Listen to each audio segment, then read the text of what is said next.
Hello there, very good Saturday evening to all our viewers and welcome to the weekend edition of Primetime News. We are coming to you live and direct from the Newsfirst studios here in Colombo. Bringing you the news tonight, I'm Joel Outskun.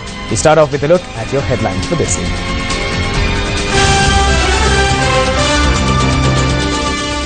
Water tariff likely to increase from next month. Asian Development Bank to grant Sri Lanka $3 billion. UN Special Rapporteurs comment on the ad hoc commissions in Sri Lanka. MP Buddhika Patrana gives warning of the power plants that cause environmental destruction. And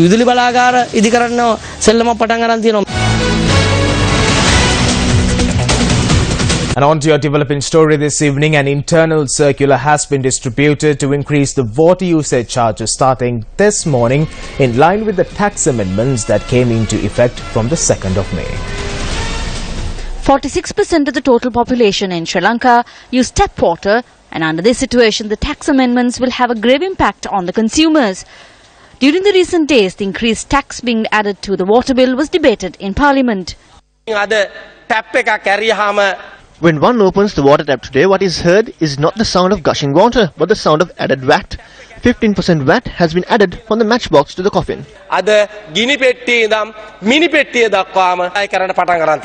The National Water Supply and Drainage Board has issued a circular that depicts the manner in which the tax will be added to the water bill. The charge for the usage of 10 units from a house that consumes under the domestic category was 204 rupees and 80 cents, and with the added tax, the charge is 212 rupees and 18 cents. The charge for the usage of 15 units from a house was 309 rupees and 69 cents, and with the added tax, the charge is 320 rupees and 85 cents. The previous charge from a house that uses 20 units was 519 rupees and 48 cents, and with the added tax, the charge is 538 rupees and 20 cents. The existing charge for the use of 30 units under the domestic category was 1,520 rupees and 70 cents, while with the added tax, the charge is 1,575 rupees and 50 cents. Obtained from the Treasury, we are awaiting the instructions. Have you made a tariff table for all categories in the water board? When will that come into effect? The Treasury makes the decisions. That is the policy of the government. It will come into effect according to the date that they have included. I think it will come into effect from the 2nd. In line with this, the charges for the trade category and all other water consumer categories have been increased. There is a situation where the VAT that was at 11% is now at 15% when the water bill is received by the public. When we inquired into this, we found out that the Treasury had informed that the VAT charged at 15%. State Minister Lakshmani Apabewardena commented on the matter today. The VAT will not remain at this rate forever. The rate will drop. Sri Lanka will receive financial aid in the near future. We will receive the IMF loan in June. Thereafter, we will obtain the Asian Development Bank loan and aid. This foreign aid will give more value to the Sri Lankan economy. When the economy is strengthened in the future, matters like VAT will reduce.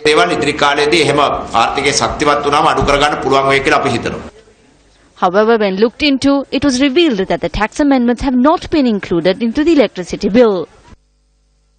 The Asian Development Bank has agreed to fund development projects in Sri Lanka. 67 nations attended the Asian Development Bank's Finance Ministers meeting held in Germany from the 2nd to the 5th of May. Finance Minister Ravi Karunanayake represented Sri Lanka. Upon his return, the minister said that aid under concessionary interest rates will be provided for the next 3 years. I could basically very satisfactorily say that the ADB has pledged to give their fullest support in order to ensure that we basically get the development funds that are required. Up to the last 7-8 years, we saw absence of those fundings, but today we could see a renewed vigor in giving funds for the development aspect, so the capital expenditure would be able to be spent in Sri Lanka. All I could basically say is instead of spending the 7 to 8% interest rates, you are able to get this at 1.5 to 2% on multilateral lending agency support. So I guess this is a singular biggest victory for the President and the Prime Minister of our country. Well, now the issues surrounding the supplementary estimate vote in Parliament was raised at several fora today. Under the leadership of Prime Minister Ranil Wickremesinghe, the biggest deceitful act in the history was performed. The votes were 30 to 31. We being in the opposition should have stood against the government. We had 31 votes until 9:30 in the night. We went through the CCTV footage and at the end the General Secretary had to admit that the information he provided was false.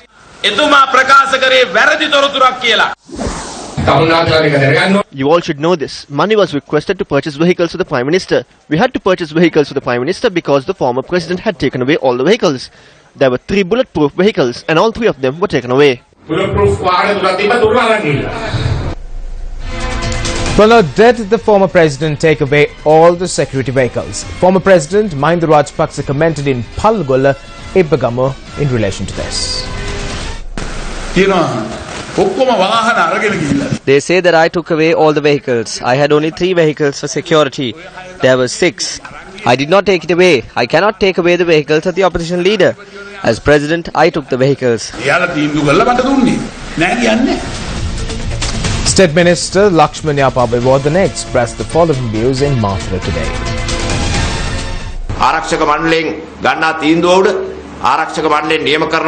Security has been provided based on the recommendations of the Security Council. The level of threat that is faced by the president is higher than this.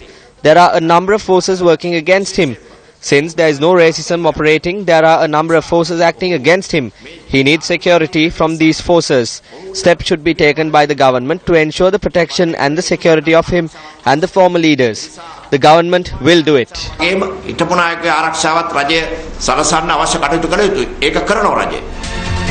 The amnesty period granted for the handover of illegal firearms has ended. The military spokesperson said that this amnesty period will not be extended. During the amnesty period, a large haul of weapons were handed over from the Gampaha district while smaller numbers were reported from the other districts. State Minister Ruwan Wijewardena says legal action will not be taken against individuals who surrendered their firearms. 404 weapons have been handed over so far. Are there only 404 illegal firearms in our country? No, there are more than that. There were 423 by last afternoon. We need to formulate some policy to take legal action against those who did not hand over the guns. Amnesty period ends today. What will be the next step? We will discuss with the police. They have also been given the necessary authority to make an arrest. If these firearms are used in crimes, such persons must be arrested and the police is being entrusted with the authority to take necessary action.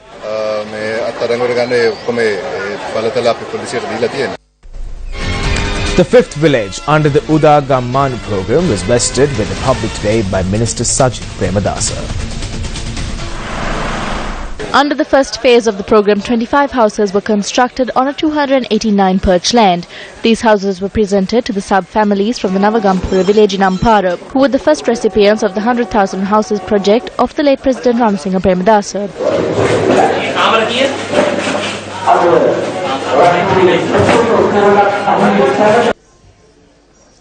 300 low-income families in the Ampara district were presented with loans to renovate their houses, while aid was presented for the construction of 200 other houses. In addition, 100 youth were recruited for training in the construction sector.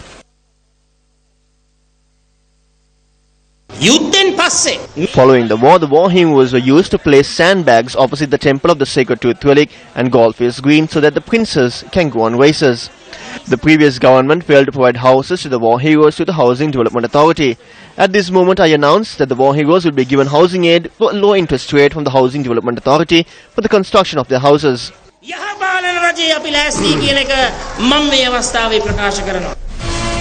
The UN Special Rapporteur on Independence of Judges and Lawyers, Monica Pinto, and the UN Special Rapporteur on Torture and Other Cruel, Inhuman or Degrading Treatment or Punishment, Juan M. Mendes, convened a media briefing in Colombo today, concluding their visit to the country. Legal order enforced in Sri Lanka provides for many instances dealing with this justice system. However, when you come to a close examination of those instances, the conclusion comes that it is a very centralized system. There are too many commissions in order to appoint judges to take care of the disciplinary proceedings, to appoint the Attorney General and the heads of many commissions, but all of them, or the great majority of them, are chaired by the Chief Justice. But rules are there in order to go further than one administration. So perhaps a more decentralized system in which we keep the Chief Justice for the main task of delivering justice himself will be more useful for the country in order for justice to be done. This country has had a long history of having recourse to ad hoc commissions every time serious problems arose. And this policy of having ad hoc commissions in a certain way played against the permanent institutions. So perhaps the moment has come for Sri Lanka to have an introspection exercise conducted in order to rebuild and to strengthen the administration of justice, the justice system itself. And I have to say that the numbers of cases reported and perhaps even the severity of the torture reported has diminished, at least with comparison to the height of the conflict. But sadly, I have to say that torture remains a very frequent occurrence in Sri Lanka. In fact, as a main form of investigation of criminal activity by the police, both by the criminal investigation divisions and by the terrorist investigation division, TID. Prisons, penitentiaries and remand prisons. We visited several of them in Colombo, in Buganilla and in Busa, and I'm struggling with adjectives to say what those conditions are like, because deplorable doesn't even begin to tell the story. These places are very old. They are literally crumbling on the prisoners, and they are terrifically overcrowded. In some instances, we can attest to the fact that the overcrowding is about 500% over capacity. Well, the destruction of the jogging path in Vathala, which was built at a cost of 8 million rupees, led to much controversy in the recent past. A new allegation notes that the road is to be constructed for a private institution at the location of the jogging track. On the 26th of March, joggers in Vathala were shocked by the sight of destruction of the Kaluwela jogging track caused using backhoe loaders. It was alleged that Minister John Amarathunga was involved, and later on the 2nd of May, 5 persons were arrested over the incident. On the 2nd, the Vathala police produced 5 suspects. Among them were associates of Minister John Amarathunga. The accused note that the land is a private land. That is wrong. The Sri Lanka Land Reclamation and Development Corporation had noted that 19 feet to the left and right should be a reserve. The jogging track was constructed in the reserve area. The Sri Lanka Land Reclamation and Development Corporation must present facts to court on this, but they have failed to do so. This comes under the purview of Minister Partli Champika Ranawaka. The case will be taken up again on the 10th. Minister Champika, you will be accused of destroying public property. According to the Sri Lanka Land Reclamation and Development Corporation, I will have to remind you again about the illegal right we have over it, and that the Sri Lanka Land Reclamation and Development Corporation has no right to appear on behalf of this issue. The Sada Harita Environmental and Welfare Society, which is appearing on behalf of the matter, says that what is taking place is a political program. They are constructing a road. They are not building a jogging track. There are no signs of one. They are constructing a road. It is being done by the Provincial Road Development Authority. Under public forums, allocating funds for development projects of villages in Mathura took place today. The event, at which an amount of 1 million rupees were allocated for each village, was held in the Galabadahena area in Akurassa under the patronage of MP Buddhika Patiwana. The political opinion that someone represents is not a license for that someone to engage in deforestation. The UNP membership is not a license to cut down forests or to capture parts of a reserve and roads in reserves. There is a mafia of small hydropower plants now.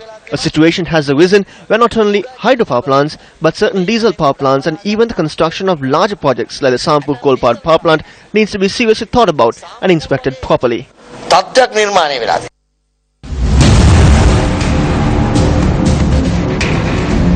On the front line today, we are joined by senior journalist Faraz Shaukat Ali.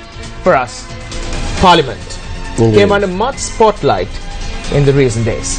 Well, isn't this a place where all public issues are being raised and solutions are given to?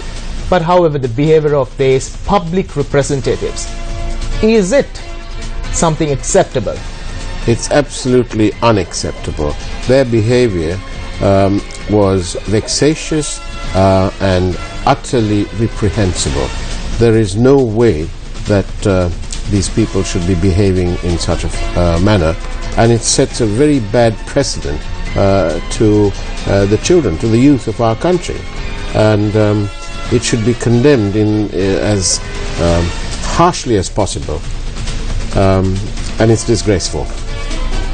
Well, also for us, now, if this similar situation took place in public, obviously we know that these parliamentarians were suspended for a week, but however, if this took place in public, they would be arrested. Does this say that public representatives are treated or given special treatment? It appears that way, and you're absolutely right, Joel. If this happened outside of the sanctity of Parliament, then the perpetrators would no doubt have been arrested by the police, and the full force of the law would have met them. Suspending these two members for 1 week is also disgraceful. They ought to have been expelled because it's a serious matter, and by engaging in fisticuffs in Parliament, it doesn't augur democracy well at all. For us, you made some statement here. I would also like to throw this question to you. Should the public be controlled, or should the public representatives be controlled? There's a dire need for both the public and the public's representatives to be controlled. The behavior in Parliament just goes to highlight that they are a law unto themselves, ignoring the public interest. And that's bad news. And that's why we should bear in mind the March the 12th declaration, in which the public were urged to select their representatives to be sober, liberal-minded, educated individuals who will represent them on their account in Parliament, not to act like a bunch of barroom jesters, which is what happened. Powerful statement. Thank you very much for us for sharing your thoughts this evening on the Frontline Sunday.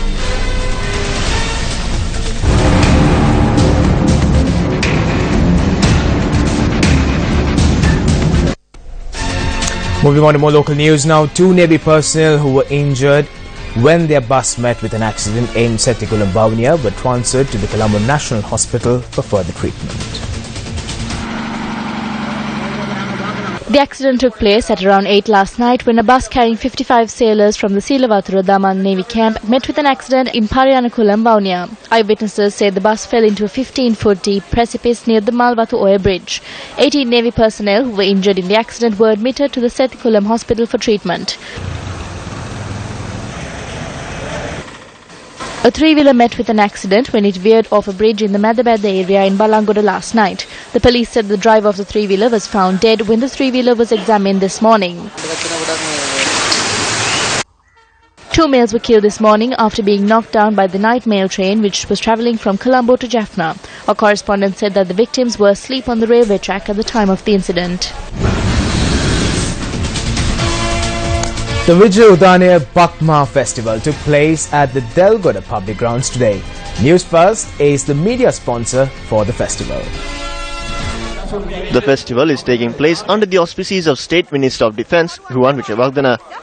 Bicycle race, marathon, find the hidden guest as well as bun eating competitions, placing the eye on the elephant, and Bakmaha Prince and Princess were among the competitions that took place at the event. Pick up the rope!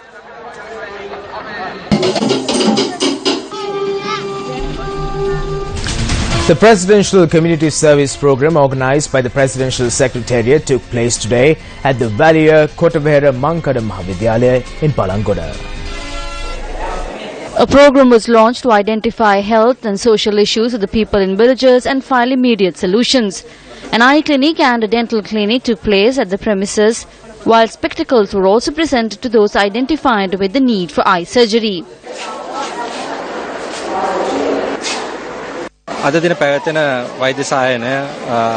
Today's medical camp is being held under the instructions of His Excellency President Maithripala Sirisena.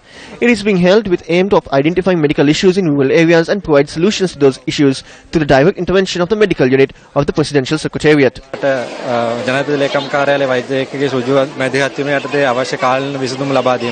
In addition, tests for blood sugar as well as blood pressure were conducted at the premises.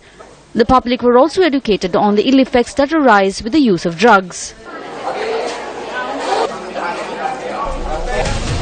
The final rites of the late Venerable Seruvula Sarunikithero, the chief incumbent of the Seruvula Rajamahvi area, took place today.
Bishop of Jaffna, Right Reverend Dr. Justin Yanapragasu says that everyone should come together to curtail the rising crime wave aimed at Jaffna Peninsula.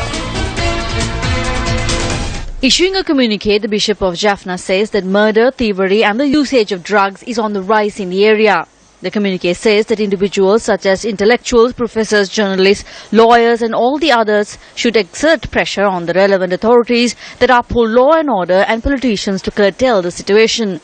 The communique goes on to say that everyone accept the fact that the decline in the level of education in the area is a result of the rising crime wave that has plagued the area.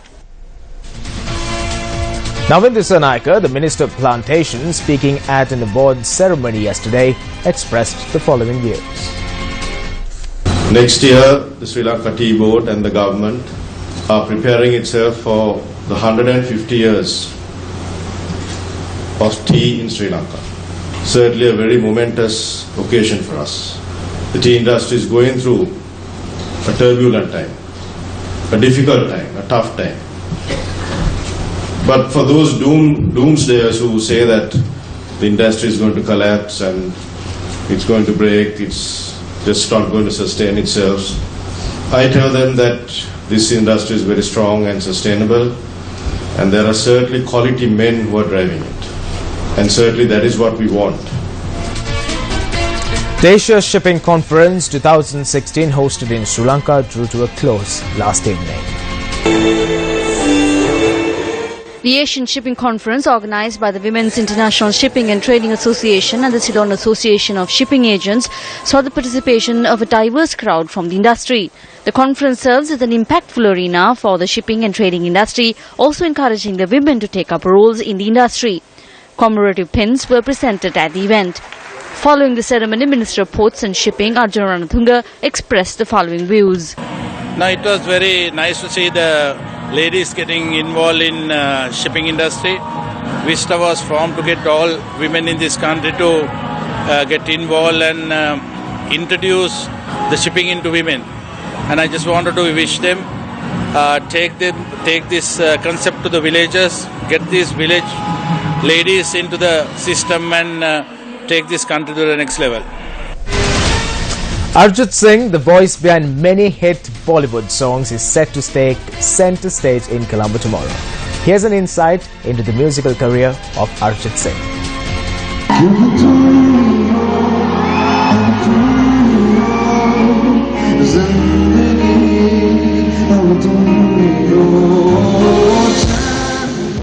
Ashiki 2 set off Arjit Singh's career into a new area, as he was soon recognized by acclaimed movie directors and producers.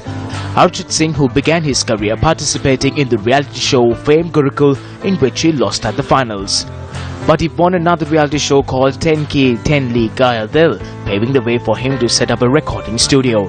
Subsequently, he went to become an assistant music programmer to Preetham Chakraborty, Shankar Loy, Vishal Shekhar and Mithun.